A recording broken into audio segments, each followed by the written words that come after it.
cheese cupcake and chocolate cupcake recipe. So, ayan guys, kailangan lang natin ng 3 cups cake flour. Yan.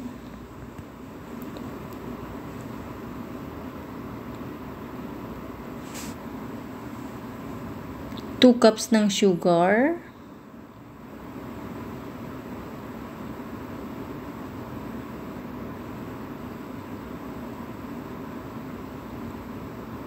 One tablespoon ng baking soda.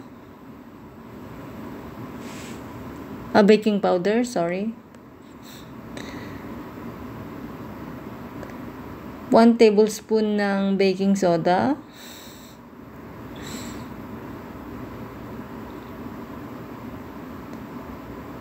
Pinch of salt.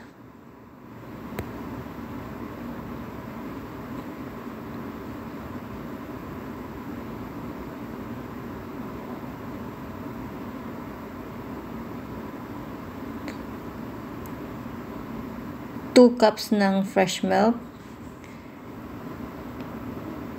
Yan.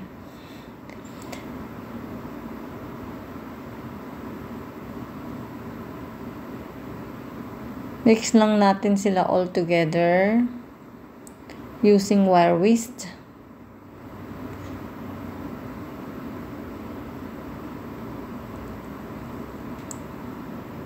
Tapos 1/2 cup na canola oil. Yan.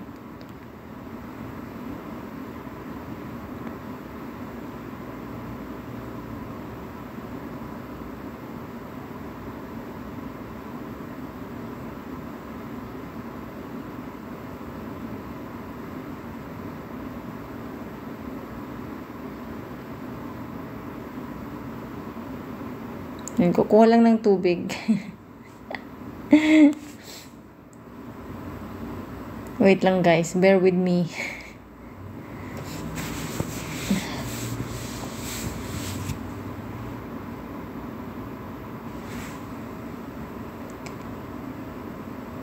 Yan, 1 cup ng water.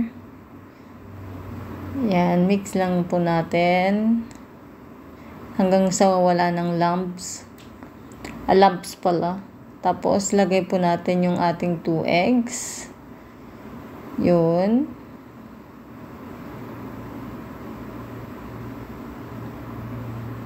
Yan. Tapos, hatiin lang natin sa 2 portion para sa cheese cupcake at saka chocolate cupcake. Tapos, preheat po natin yung oven ng 180 degrees Celsius.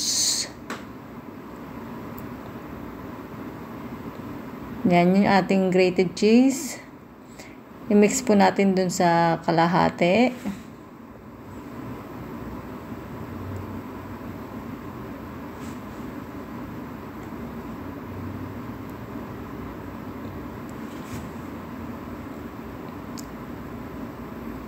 And tapos yung kalahati po, lagyan po natin ng cocoa.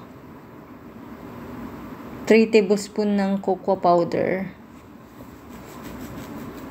Yan po yung ating para sa chocolate cupcakes. So, yan guys. And then, lagay na po natin sa ating liner. Yan. Yan na po. May liner na po yan. Tapos, lagyan po natin ng sprinkles yung ating chocolate cupcake sa ibabaw at saka grated cheese. So, ayan na guys yung finished product. Bake lang po natin for 18 to 20 minutes. Thank you for watching. God bless and please don't skip the ads. Follow for more recipes. Thank you.